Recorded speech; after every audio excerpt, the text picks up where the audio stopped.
With less than 24 hours to go before the swim protest, Minority Leader Watson Duke is prepared to make history.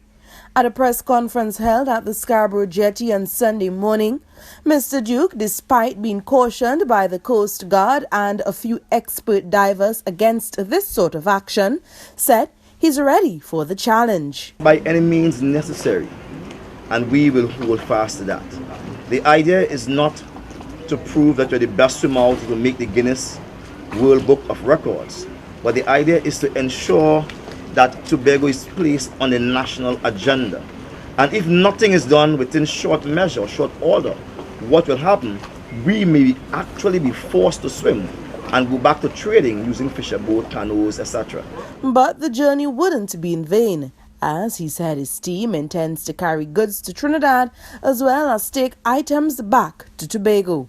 We will be taking down some provisions, some things, to be planting a tree in Trinidad when we get there, and we will be bringing up a wheelchair for a guy within my district, a wheelchair for him. So we're going to do some trading in Trinidad.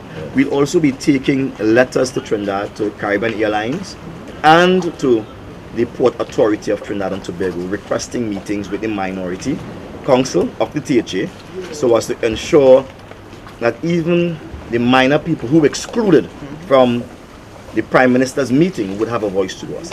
Mr. Duke noted health officials and emergency responders would be on hand in the event that something goes wrong. We believe that the Coast Guard, notwithstanding their grandstanding, would be present.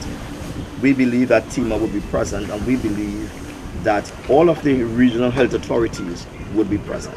Because who is going into the water tomorrow is sons and daughters of Trinidad and Tobago. And what are the eventualities? Anything could happen. So I believe that all right-thinking leaders, regardless of the sphere of operation, once it deals with emergency, would be on high alert.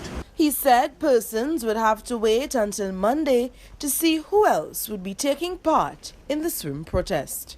I'm Patricia Nicholson for C News.